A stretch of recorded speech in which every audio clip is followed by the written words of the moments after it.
κυρίες και κύριοι, και επιτρέψτε μου να πω και αγαπητοί και αγαπητές συμπατριώτες και συμπατριώτισσες, μαζί με τις ευχαριστίες μου, θα ήθελα να πω λίγα πράγματα, επειδή η Αφροδίτη Θεοπευτάτου ουσιαστικά κάλυψε κατά τη γνώμη μου το σύνολο των ζητημάτων, συμπληρωνόμενα αυτά και με την πλούσια με τα σημερινά, με τα υπάρχοντα για το νησί, για τα νησιά μάλλον, τα νησιά Κεφαλονιά.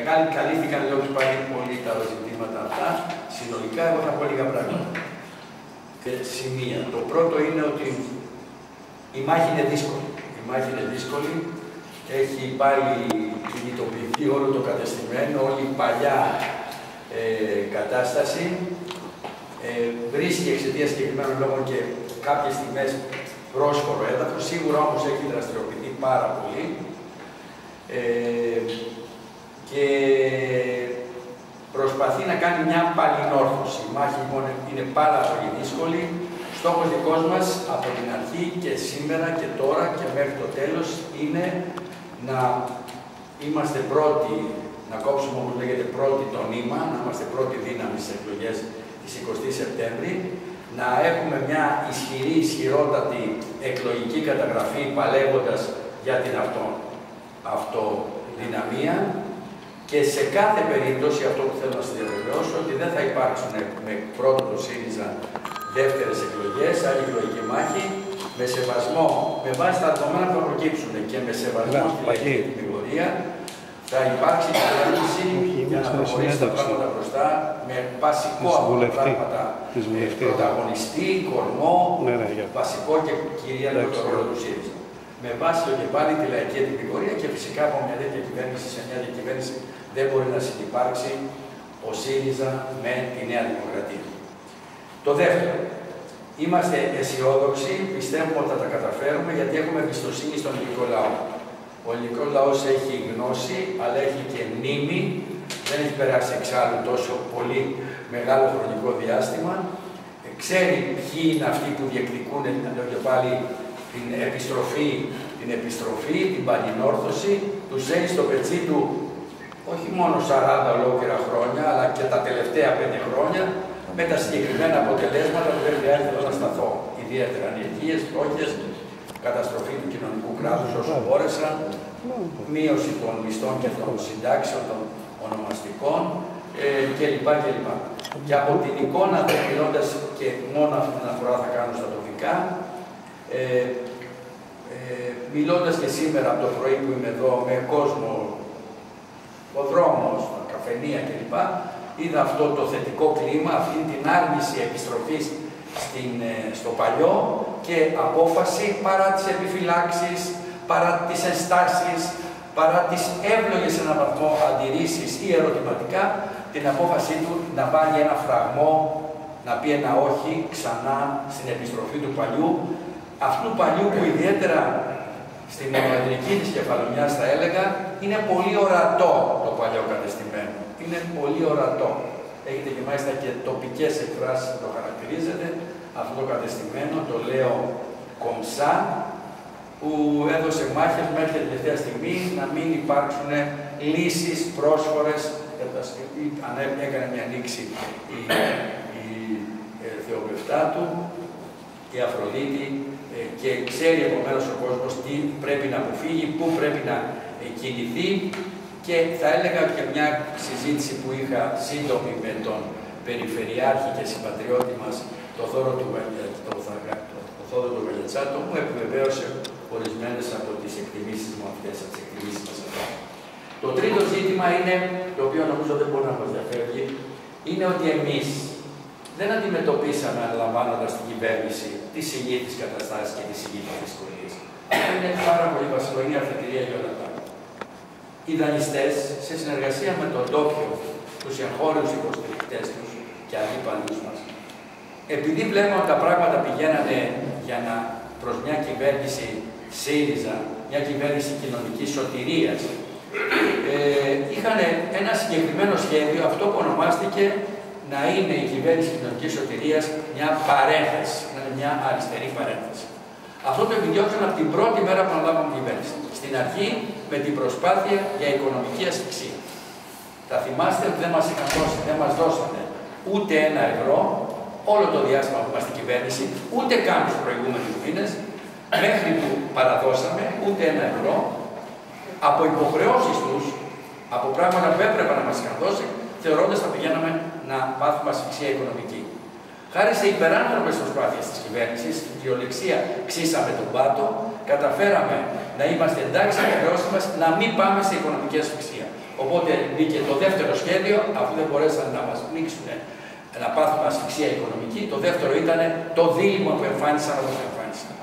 Αφού περάσαμε μια συμφωνία στις 20 του μηνός, μια καταρχή συμφωνία, την οποία την πήραν πίσω 20 Φεβρουαρίου, την πήραν πίσω σε 2 μέρες. Αφού περάσαμε το δεύτερο κάζο, δηλαδή τους πάμε μια πρόταση των 47 σημείων με σημαντικές υποχωρήσεις. Τη χαρακτηρίζουν καλή βάση για συζήτηση. Και σε 2 μέρες λένε αυτή η καλή βάση για συζήτηση την πάμε στην πάντα και φέρουμε το τελεσίγραφο του Γιούνκερ, το οποίο οδήγησε στο δημοψήφισμα με τα γνωστά αποτελέσματα και την τελευταία στιγμή, στο τελευταίο διάστημα, βγήκε μπροστά το απόλυτο δίλημμα, ο απόλυτος εκβιασμός. Ή υπογράφεται μια όχι καλή συμφωνία, αυτή που τελικά υπογράψαμε ή περίπου υπογράψαμε, ή άτακτη χρεοκοπία, όχι κάτι άλλο κανονιστικό, ή επιστροφή στη δραχμή, με ό,τι αυτό συνεπήγε.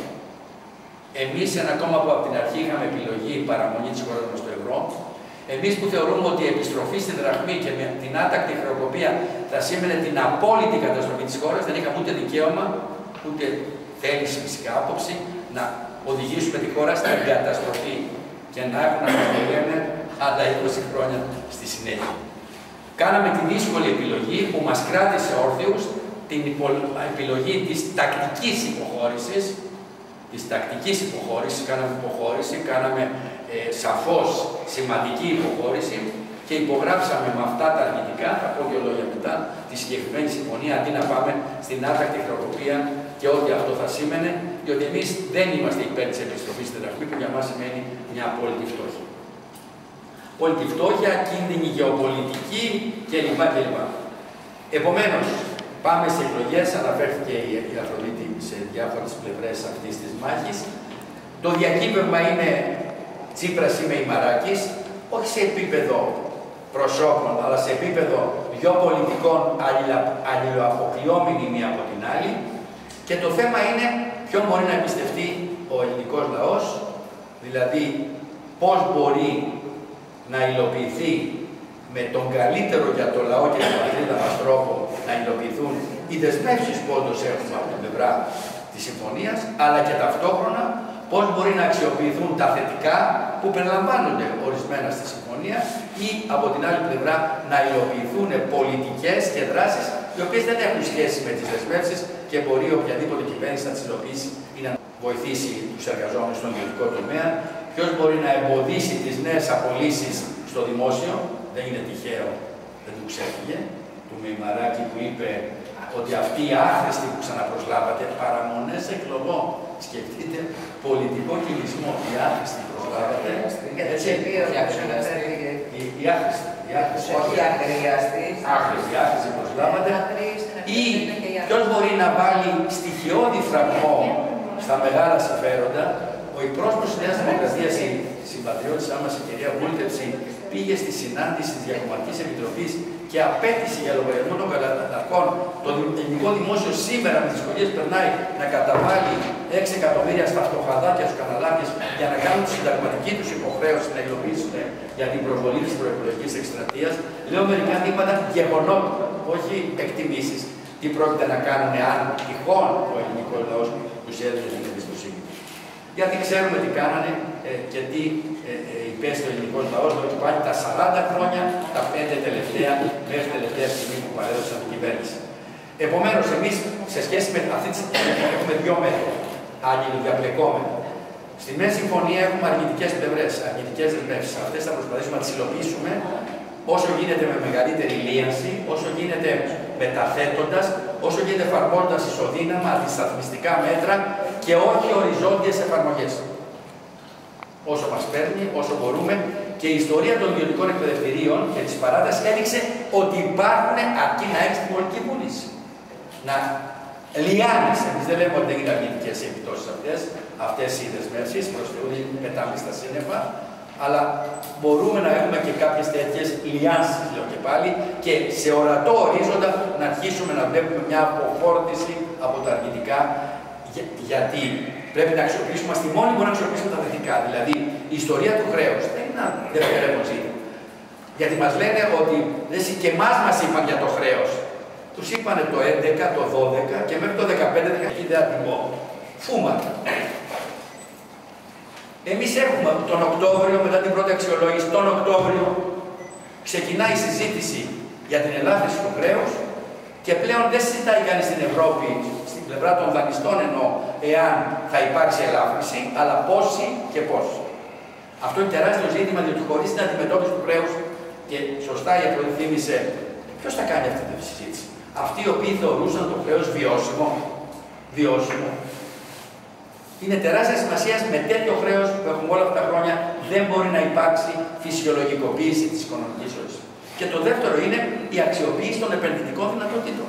Για πρώτη φορά έχουμε τριετή διάρκεια συμφωνίας και δανειακής σύμβασης, που σημαίνει με τις δανειακές, τα 86 δισεκατομμύρια που έχουν εξασφαλιστεί σταδιακά, δεν θα έχει το άγχος κάθε μήνα να πληρώσει δανειακές υποχρεώσεις και έχει τη δυνατότητα σημαντικά ποσά, τα ίδια αυτά ποσά, τα 35 του πακέτου Juncker, μέσω της ανακεφαλαιοποίησης των τραπεζών 25 δισεκατομμύρια και μέσω του ΕΣΠΑ να έχεις ισχυρά ποσά, αξιοσημείωτα ποσά για την πραγματική οικονομία. Αρκεί να έχεις τη θέληση αυτά να μην πάνε όπου πηγαίνανε ενισχύσεις τόσα χρόνια, στις κρατικοδίαιτες επιχειρήσεις του δημόσιου τομέα και όχι στην υγιή επιχειρηματική δραστηριότητα, σε έναν τομέα κρατικό που ήταν πελατειακός, βαρύς, άχρηστος, εχθρικός προς τον πολίτη και διαπλεγμένος, αλλά σε ένα σύγχρονο, όσο χρειάζεται,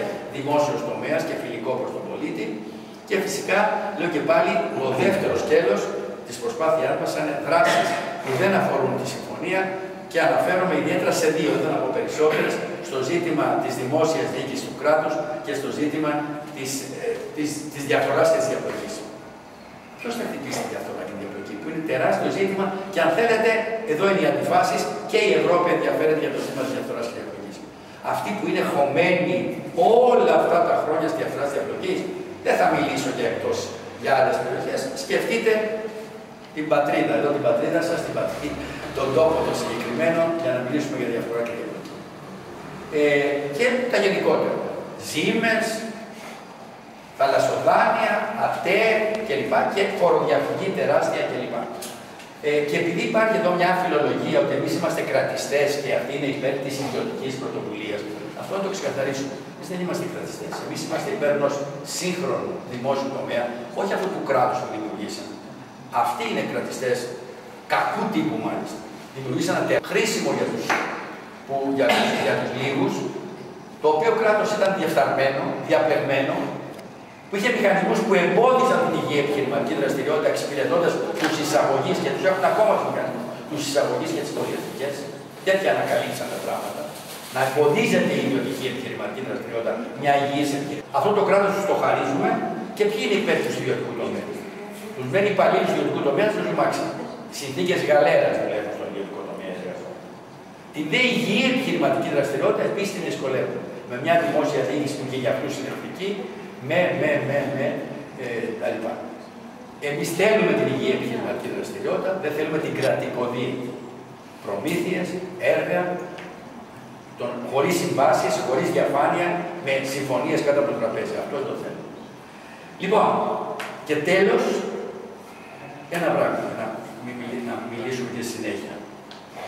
Τα δύσκολα, χάρη στην τακτική υποχώρησή μας, χάρη στο ότι δεν τραπετεύσαμε και δεν, όπως είπε ο Τσίπρας, δεν θέλω να γίνω ήρωας για 3 μέρες και μετά όλος ο ελληνικός λαός να με βρίζει για το ζήτημα που περνάμε στην άτακτη χρεοκοπία. Γιατί και αυτοί που είπαν να δεχτούμε τη συμφωνία τους, τη μία από τις προτάσεις του Σόιμπλε και να πάμε στη δραχμή συμφωνημένα με τους δανειστές, τα είπανε αφού υπέγραψε το Τσίπρας τη συμφωνία.